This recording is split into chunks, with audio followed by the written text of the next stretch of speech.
Hi class, welcome to week 3. So today we're going to be talking about creative nonfiction. And really, in order to understand creative nonfiction, you have to look at last week a little bit. So last week we did fiction, and really there is no difference between this week and last week in terms of what we're working on, except creative nonfiction is based on true events, and really everything else stays the same. Like, you need characterization, you need plot. All of the devices of literature that we did in fiction are going to be present in creative nonfiction. Like I said, the main difference is that these things are based on true events. Now, I think that creative nonfiction sometimes can be harder almost than fiction, in the sense that when we talk about our own lives, the characters and plots are so well defined to us or for us that we forget that these might not be the same for our readers. So, for instance, if you're looking at the rough draft this week, in terms of the peer responses, the things that we're supposed to look at are, how does the story's plot create tension? How can we create more tension? What are the characters realistic? What's the characterization like? Do the characters seem believable? What's the dialogue like? So all of these things are to try to help remind you that the creative nonfiction you make is treated like fiction. So when someone's reading it, the person might be real, but if they don't feel believable on the page, that's where the problem is. And sometimes, people can, rightfully so, maybe get a little defensive and say, well, this person, that's who they are, or this is how the story happened. But you have to look at it from our point of view as readers, is that we weren't there, we don't know this person, and we're just going off of what we're reading on the page. And if what we read on the page doesn't seem believable or is disorganized, that's where creative nonfiction can really break down.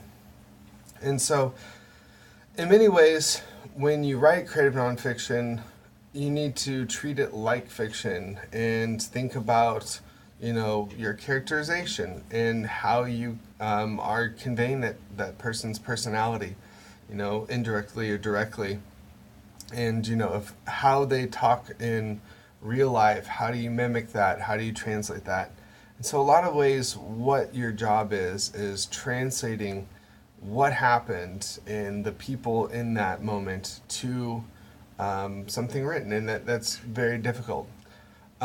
So I want to talk about someone who I think is actually really, really good at this and has made his whole career basically on creative nonfiction, and that's David Sedaris. So David Sedaris is in our readings this week. You'll notice that he is the fourth reading, and we're going to be looking at one of his short stories called Leviathan. And what I would notice, just kind of an overall about David Sedaris is, to me, his characterization is really excellent in terms of making the people that in his life come to life on the page. And so that's obviously something really difficult to do in fiction, and I think it can be even more daunting in terms of creative nonfiction, since these people actually exist and you can't embellish too much because, well, then you're creating fiction, right? And so when you're looking at him, this story this week, maybe the things you can consider is, how does he reveal his characters to us? How does he utilize characterization? How to utilize plot? And so, think about the time in terms of how, is it linear? Does he just tell the story from beginning to the end? How does he tell the story? And so I think Sedaris is a great person to kind of look at in terms of, how this story, if you didn't know it was creative nonfiction, feels like fiction. And that's not to say that it doesn't feel believable, but it feels like we are reading a story and not just someone telling us about something that happened in their past.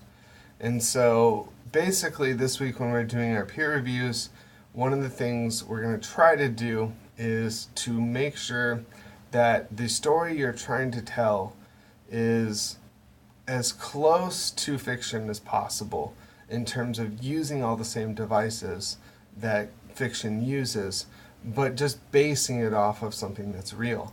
And like I said, that's really difficult because if you come at this week saying, this is what happened, I have to just tell it this way, or, you don't understand, you don't know this person. You're right, we don't know this person, but it's your job to kind of help us meet this person and know this person. And so that's one of the things you might want to take into consideration when you're responding to people in the boards this week. Both be, sympathetic to the point that these are real people, but also understanding that if you're the one getting feedback, saying something to the effect of like, yes, oh, okay, well, that didn't translate well. Let's see if I can try to rework this to make sure that this character seems believable. Okay?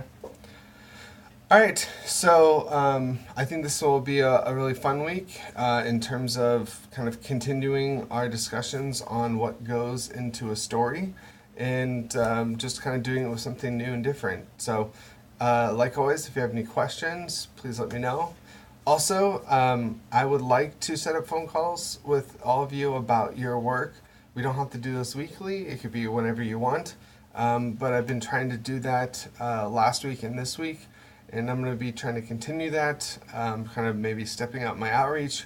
So if you want to tell me what times you're available and what you'd want to go over, that would be great, because I'd like to talk to you, even if it's like for 5 or 10 minutes, about your work. All right, thank you so much. Bye.